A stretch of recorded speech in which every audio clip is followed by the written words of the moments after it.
Good morning guys, welcome to my channel, Simon channel. Ngayon po ay maglalagay po tayo ng yung gabahang, yung palay, yung ipa ng palay sa ilalim po ng lungan ng ating manok. Dito po natin ilalagay yan sa ilalim na yan para po ang ating pong kulungan ng manok hindi po tayo lalangawin at hindi po mangangamoy. Yan po ang aking sikreto sa pagmamanok. Naglalagay po ako ng ipa ng palay tuwing every 2 days para hindi po tayo lalangawin yung mga alaga nating manok at saka manatili pong malinis ang ating kulungan ng manok. Ngayon po naglalagay po ako ng ipa ng palay at saka nagpapausok din po ako. Pinapausukan ko din po ito. Ayan, pinapausukan ko din po para yung ibang langaw po mataboy, hindi po sila magstay dito sa kulungan ko. Saka iiwas din po sa mga lamok kasi minsan mananirahan po sila dito mga lamok Pag ginagawa ko, pinapausukan ko po. Ayan, napapausok pa ako. Ayan. Isa din po yan sa mga tips para po yung ating manukan hindi po langawin at saka hindi po tirahan ng mga lamok. At ngayon pala po ay yung manok ko, nag-harvest na po ako kagabi ng 31 pieces. Bali po yung isa, umabot po siya ng 1.3, 2 kilo po yung isa. Saka yun po, ganon. Pero hindi po sila pare-parehong laki. Meron po yung itong 1 kilo kalahati, merong 2 kilo, merong 2 kilo 3/4. Hindi po maiwasan talaga na may maliit po, pero hindi bababa po sila sa 1 kilo lahat. Bali sila po ito 34 days na po sila ngayon. Ito po 34 days na po itong mga laga ko ngayon. Yan po. 34 days po ito. Halos magdadalawang kilo yata ito. Ito na lang nga po yung natira. Ito po sa kabila parang maliliit po ito, was mga 1 kilo at kalahati po ito. Pero good size din po sila sa kanilang good size din po. Ngayon po ay maglalagay po ako ng ipa ng sa ilalim ng kanilang kulungan para naman po ay hindi po tayo langawin po. Maglagay na po tayo. Ito nga pala po yung lalagay kong sa manok ko. Ito po ipa ng palay. Hinihingi ko lang po ito sa mga gilingan. Sa mga gilingan ng palay, hinihingi ko lang po ito.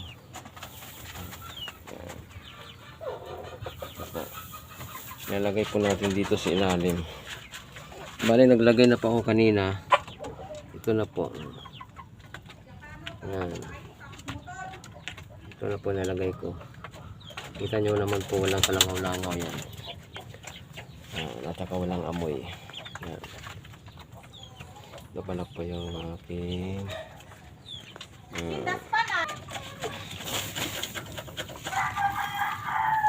lalagay po tayo ng ipa. Scatter lang po natin.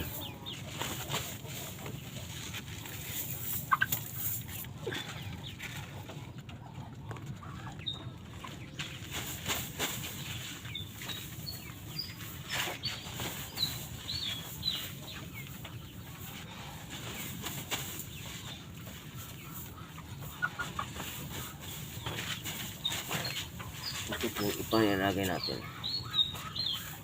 Ano lang po natin dito.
po, nalagyan na po na natin ng ipa.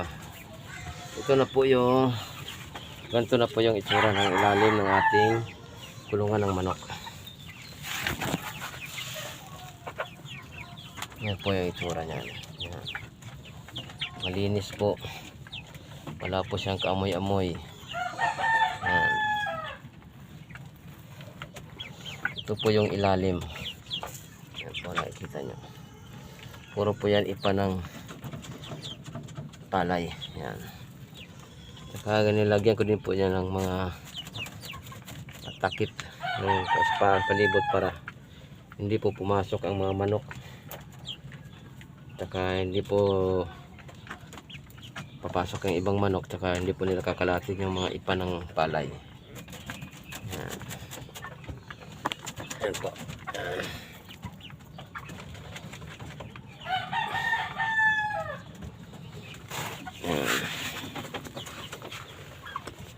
Pagkatapos naman po natin paglagay ng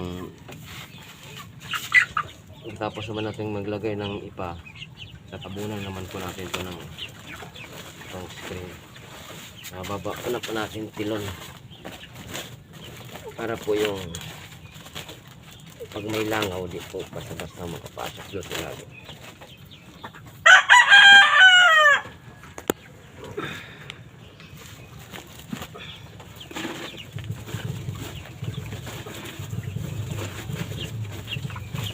Ganyan lang po ang mga tips para mag-tigit natin po malinis na kulungan ng manok.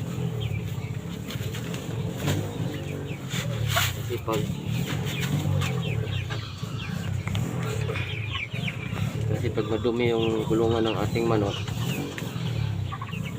mayroon din pong nagkakasakit yung manok natin, saka kakaroon ng sakit. Kaya dapat araw-araw nilinis po natin ito para prevent sa langaw, saka hindi po mabaho yung amoy ng ating kulungan.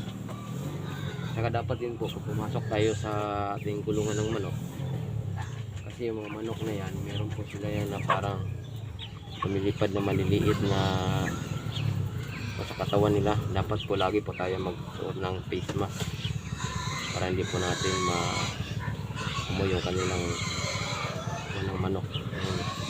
Parang lumilipad na maliliit na yan ng manok. Dapat meron din tayong face mask para hindi po tayo ubuhin o kaya magkasakit. Kaya ako po lagi ako nagpipiface mask pag napupunta po sa aking manok. Yan. Itong pagmamanok po ay dalawa na lang ito eh. Pag hindi ka on hand dito, malulugi ka talaga. Pero pag masipag ka sa pag-aalaga, siswertihin ka dito sa manok. Ano lang din po yan. Kasi mas maganda yung manok kaysa sa baboy. Kasi yung baboy, 3 buwan hindi ka pa nakapagbinta. Sa manok, sa isang buwan mo pa-harvest ka na, makapagbinta ka na agad. Kaya yung sa baboy 4 months pang hintayin mo, baka pwede ka na makabinta sa baboy. Kaya dati nagbababoyan din po ako, may mga baboy din po ako, kaso nagkaroon po ng pandemic dito sa bahay, dito sa aming lugar ng baboy. Nagkaroon po ng iisip, namatay po yung aking inahing isa, kaya nag-ship po ako sa manok. Kaya ngayon ilang beses na rin po ako nag-alaga ng manok. Pero hindi pa ako masyadong pa dito eh, hindi pa ako masyadong tawag dito yung expert na on hand lang po yung akin, yung sarili ko lang po na paraan pag-aalaga ng manok. Ganun lang din po. Ganun lang ginagawa ko. Umaga, pag wala akong pasok sa work, dito pa ako nakatambay sa aking manok. Ito, ngayon po ay ito pong isa na to. Para po itong Mexicon. Ito po.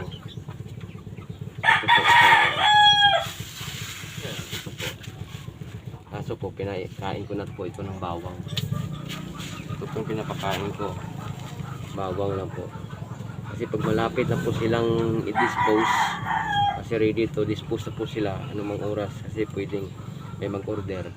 Kasi ginagawa ko, hindi na ako nagkuha ng vitamins, hindi na po ako naglalagay ng vitamins para maganda po yung yung kanilang karne pag di po tayo naglagay ng vitamins. At saka ito lang po yung pinapakain ko pag sinisipon po sila, itong bawang. Sa bawang gagayatin lang po natin ng maliliit, saka ipapasubo po natin na sa manok. Yan lang po ang ginagawa ko sa kanila.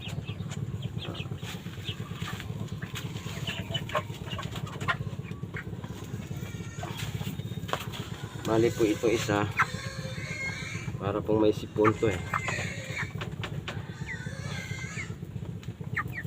ito po, yan. May sipon po siya. Kainin po natin ngayon siya ng bawang. Ganun mo lang po. Subo lang po natin sa kanyang pangangatlan. Ganito po, yan. Yan. Subo na po. Ito po ay nagtitimbang na po ito ng 1 kilo 3/4. Ito po. 1 kilo 3/4, pag halos pag 2 kilo na po ito. Ito po ay 34 days sila ngayon. Nabili kahapon, may order na po akong 31 pieces. Bale yung 31 pieces ko po, umabot ka ng 39 kilos yung aking. Kasi pag itong 1 kilo 3/4, pag kinatay mo po ito, magiging 1 kilo at 1/4 na lang yata, o 1 kilo at mga something, mga kalahati.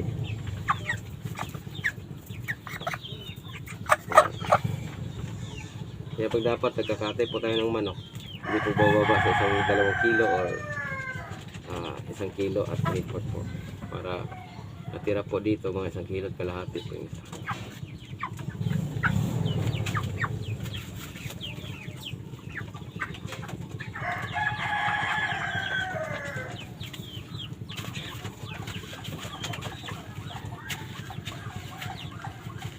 Kaya ang atin pala pong pinapakain sa manok natin itong crumble po siya.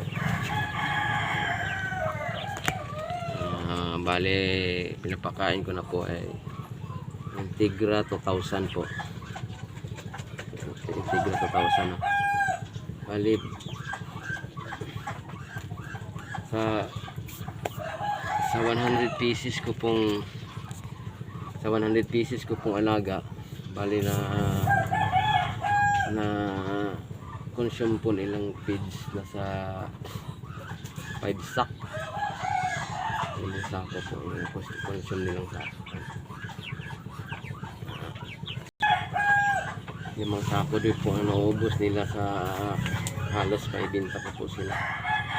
Yung isang sako po dito sa amin, pag yung sa booster po na Integra 1000, nasa umabot po siya ng 2,090 po isang sako.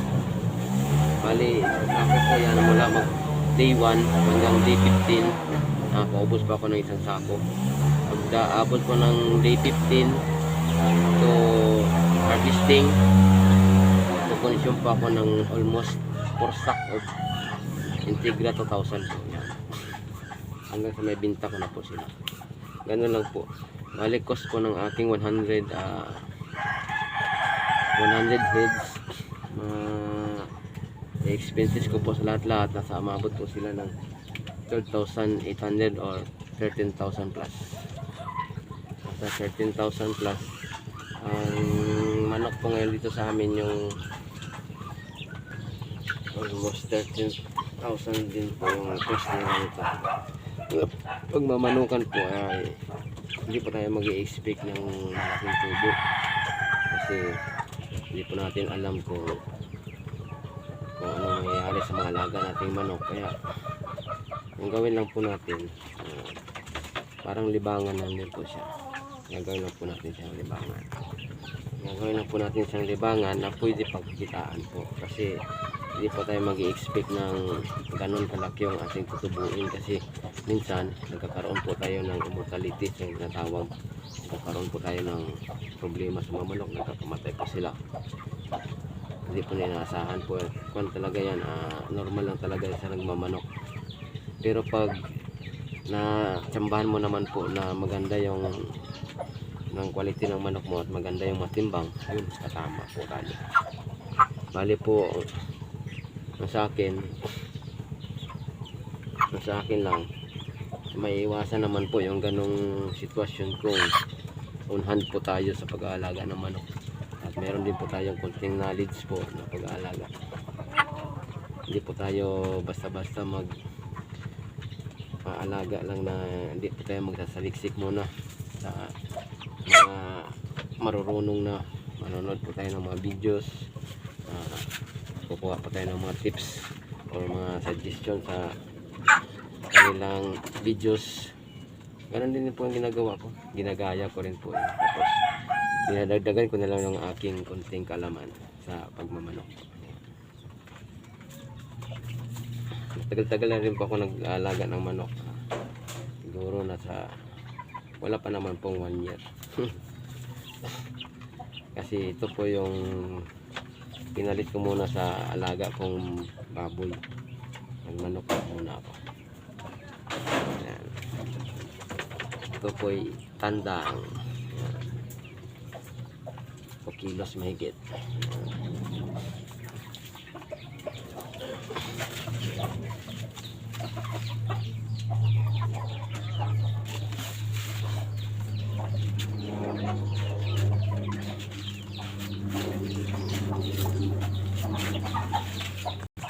Yan po nga pala sa mga nakakapanood po pala ng aking video pong ito, sana po naman bigyan niyo po naman ako ng likes at share at subscribe na rin po yung aking